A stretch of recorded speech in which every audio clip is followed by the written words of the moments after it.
మాట్లాడదాం. మనతో పాటు రాజకీయ విశ్లేషకులు శేషు సార్ ఉన్నారు. శేషు సార్ నమస్తే సార్. మీ వాయిస్ వినిపించట్లేదు, ఐ థింక్ మ్యూట్లో ఉన్నట్టున్నారు. శ్రీకాంత్ వినపడుతుందా సార్? వినిపిస్తోంది ఆ సార్. మొత్తానికి అభయ్ పాటిల్ మధ్యవర్తిత్వంతో ఇద్దరు నాయకులు కలిశారు. సో మీడియా ముందు ఒకరినొకరు ఆలింగనం చేసుకుంటూ చిరునవ్వుతో మీడియాకు ఫోజ్ ఇచ్చారు. సో చాలా కాలం నుంచి ఉన్నటువంటి ఆ వైరం పోయినట్టేనా? ఇక నుంచి బీజేపీ తెలంగాణలో కలిసి పనిచేయడానికి సిద్ధంగా ఉన్నట్టేనా? గతంలో కూడా మనం చాలా సందర్భాల్లో మాట్లాడుకున్నాం, ఎవరికి వారు యమునా తీరు బీజేపీలోని. సో అభయ్ పాటిల్ ఎంట్రీతో ఒక మొదటి అడుగు పడ్డట్టు కనిపిస్తోందా బీజేపీలో? శ్రీకాంత్, భారతీయ జనతా పార్టీ ఇటీవల ఒక 5 రాష్ట్రాల ఎన్నికల తర్వాత ఒక ప్రధానమైనటువంటి స్టేట్మెంట్ ఇచ్చింది. భారతీయ జనతా పార్టీ అగ్ర నాయకత్వం కూడా బెంగాల్లో విజయం సాధించిన తర్వాత ఇక మా నెక్స్ట్ టార్గెట్ తెలంగాణ అనేటటువంటి ప్రకటన స్వయంగా కేంద్ర హోంశాఖ మంత్రి అమిత్ షానే చెప్పారు. కాబట్టి తెలంగాణలో గెలవటానికి భారతీయ జనతా పార్టీ తన ముందు ఉన్నటువంటి అన్ని ప్రయత్నాలను వెతుకుతుంది అనేటటువంటి అంశాన్ని మనం చూడాలి. అయితే తెలంగాణలో పార్టీకి బలం ఉంది. ఎందుకు బలం ఉంది అని అంటున్నానంటే 2024 లోక్సభ ఎన్నికల సందర్భంగా వాళ్ళు గెలిచినటువంటి లోక్సభ స్థానాలను పరిగణలోకి తీసుకున్నా ఆ పార్టీకి వచ్చినటువంటి ఓటింగ్ శాతం 35% ఓటింగ్ శాతాన్ని పరిగణలోకి తీసుకున్నా ఆ పార్టీకి తెలంగాణలో బలం ఉంది అని చెప్పడానికి ఇది ఒక ప్రామాణికంగా తీసుకుంటాం. సరే, ఎప్పటికీ ఆ బలం ఉంటుందా లేదా అనేది ఎలక్షన్ కి మారిపోతుంటుంది. కానీ వాళ్ళకు ఒక అవకాశం ఉందని చెప్పడానికి రాజకీయాల్లో ఇది ఒక ఉదాహరణగా తీసుకుంటాం. అయితే భారతీయ జనతా పార్టీకి తెలంగాణ రాష్ట్రంలో అధికారంలోకి రావటానికి, బలం పెంచుకోవటానికి ఉన్నటువంటి ప్రధానమైనటువంటి అడ్డంకులలో ఒక 3 అడ్డంకులు ఉన్నాయి. ఒకటి, సంస్థాగతంగా వాళ్ళకి బలం లేకపోవటం. ఇప్పుడు ఆ బలాన్ని పెంచుకునేటటువంటి ప్రయత్నం చేస్తున్నారు. తర్వాత ప్రధాన ప్రతిపక్షము ప్రభుత్వ ప్రజా వ్యతిరేక విధానాలపై పోరాడుతున్నంత అగ్రెసివ్గా భారతీయ జనతా పార్టీ పోరాడలేకపోవటము, క్షేత్రస్థాయిలో ఆ పోరాటం కనిపించకపోవటం, ఇది రెండో అంశం వాళ్ళ వీక్నెస్. ఇక మూడో అతిపెద్ద వీక్నెస్ ఏంటి అని అంటే ఒక బలమైనటువంటి నాయకత్వము భారతీయ జనతా పార్టీకి ఉంది.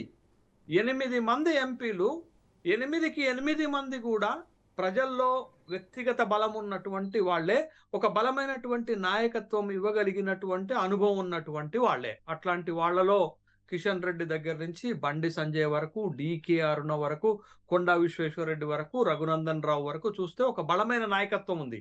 కానీ ఈ బలమైనటువంటి నాయకత్వము పార్టీకి బలహీనంగా మారింది. ఎందుకు మారింది అనంటే చాలా కీలకమైనటువంటి పార్టీలో గుర్తింపు తగినటువంటి కార్యకర్తలను ఉత్తేజపరచగలిగినటువంటిది, పార్టీకి ఓటింగ్ శాతాన్ని తీసుకురాగలిగినటువంటి ఇద్దరు ముగ్గురు వ్యక్తుల మధ్య వర్గాలుగా పార్టీ విడిపోవటం.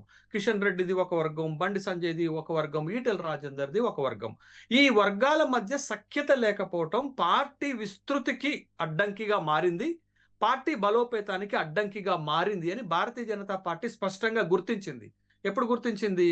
ఇటీవల జాతీయ బీజేపీ అధ్యక్షుడు నితిన్ నబీన్ 3 రోజులు తెలంగాణలో ఉన్న సందర్భంగా వాళ్ళు ఫైండింగ్ చేసినటువంటి అత్యంత ప్రధానమైన అంశం ఏంటంటే నాయకత్వం మధ్య సయోధ్య లేదు, గ్రూప్ వర్గాలు ఉన్నవి, గ్రూప్ తగాదాలు ఉన్నవి, అది పార్టీకి ఇబ్బందిగా ఉంది అనేటటువంటి ఒక అంశాన్ని గుర్తించారు. నడ్డా వచ్చినప్పుడు కూడా అదే స్పష్టం చేసినటువంటి సందర్భం. కాబట్టి ఈ వర్గాల లేకుండా సయోధ్య చేయాలనేటటువంటి ఒక ప్రధాన ఉద్దేశానికి భారతీయ జనతా పార్టీ వచ్చింది. అయితే మొత్తం దేశవ్యాప్తంగా భారతీయ జనతా పార్టీకి క్రమశిక్షణ కలిగిన పార్టీ అనే ఒక ముద్ర ఉంటే, ఒక అభిప్రాయం ఉంటే, తెలంగాణకు వచ్చేసరికి క్రమశిక్షణ లేకుండా వర్గాలుగా విడిపోయి పార్టీ యొక్క డెవలప్మెంట్ కి అడ్డుపడుతున్నారనేది పార్టీ బలంగా నమ్మింది. దాంట్లో ప్రధానంగా చాలా కీలకమైనటువంటి బండి సంజయ్, కేంద్ర సహాయ మంత్రి, హోంశాఖ సహాయ మంత్రి, తర్వాత రాష్ట్రంలోనే అతిపెద్ద నియోజకవర్గానికి, దాదాపు 38 లక్షల ఓటర్లు ఉండేటటువంటి నియోజకవర్గానికి ప్రాతినిధ్యం వహించి మొన్నటి ఎన్నికల్లో 3 లక్షలకు పైగా ఓట్ల మెజార్టీతో గెలిచినటువంటి ఈటల రాజేందర్ లాంటి ఒక బలమైన సామాజిక వర్గానికి చెందినటువంటి వ్యక్తి. తెలంగాణలో మొట్టమొదట మీకు మాదిగ సామాజిక వర్గం ఉంటే, రెండవ అతిపెద్ద సామాజిక వర్గం ముదిరాజు సామాజిక వర్గానికి ప్రాతినిధ్యం వహిస్తున్నటువంటి ఈటల రాజేందర్. వీళ్ళిద్దరి మధ్య సయోధ్య లేకపోవటం, సయోధ్యనే కాదు, చాలా తీవ్ర స్థాయి విభేదాలు ఉన్నాయి. ఎందుకంటే ఇటీవల ఈటల రాజేందర్ పైన బండి సంజయ్‌కి వర్గానికి సంబంధించినటువంటి వ్యక్తులు పెద్ద ఎత్తున పోస్టర్లు వేసినటువంటి సందర్భం కూడా ఉంది. అంటే ఒక విధంగా భారతీయ జనతా పార్టీ సంస్కృతికి భిన్నంగా లక్ష్మణ రేఖలు దాటి ఇద్దరి మధ్య విభేదాలు తారస్థాయికి చేరుకున్నాయి అనేటటువంటి ఒక అభిప్రాయము పార్టీ వచ్చిన నేపథ్యంలో దీనికి ఫుల్ స్టాప్ పెట్టకపోతే భవిష్యత్తులో భారతీయ జనతా పార్టీకి పెద్ద దెబ్బ తగులుతుంది అనేది ఒకటైతే, రెండోది ఈటల దారేటు అనేటటువంటి ఒక ఊహాగానాలు వస్తున్నటువంటి నేపథ్యంలో ఈటల లాంటి ఒక బలమైనటువంటి నేతను వదులుకుంటే అది పార్టీకి చాలా డ్యామేజ్ అవుతుందని భారతీయ జనతా పార్టీ భావించింది. కాబట్టి ఈ ఇద్దరి మధ్య ఉన్నటువంటి విభేదాలకు స్వస్తి సార్, మొన్న పలక జరిగినట్టు ఎపిసోడ్, మొన్న ఒక సందర్భంలో ఈటల రాజేందర్ బయటకు వచ్చి కాళేశ్వరం ప్రాజెక్టు విషయంలో పార్టీ సెకండరీ, ప్రజలే ముఖ్యం, పార్టీ తర్వాత అని చెప్పి చేసినటువంటి కామెంట్లు కూడా ఇక ఈటల రాజేందర్ బయటకు వెళ్ళిపోతున్నారేమో అన్నటువంటి కొన్ని సంకేతాలు, కొన్ని వార్తలు కూడా బయటకు వచ్చాయి. బట్ ఇది కూడా ఒక కారణం అనుకోవాలా? ఈటల రాజేందర్ ఇక సఫకేట్ అవుతున్నారు, పార్టీలో ఆయన ఎవరు పట్టించుకోవట్లేదు, ఈవెన్ జూబ్లీహిల్స్ ఎన్నికల టైంలో కూడా పెద్దగా ప్రయారిటీ లేకుండా ఉన్నారు, ఈ మధ్యకాలంలో ఎక్కడ కూడా పెద్దగా యాక్టివ్ జోన్లో కనిపించట్లేదు. మోరోవర్ బీజేపీలో ఎవరికి వారు యమునా తీరన్నట్టు ఉన్నారు. ఈవెన్ చాలా సందర్భాల్లో రాజాసింగే అన్నారు, మా వాళ్ళు ప్యాకేజీలకు అమ్ముడు పోయి ఓడిపోయిన, సొంతంగా ఓడిపోయినటువంటి చరిత్ర కూడా ఉందని చెప్పేసి.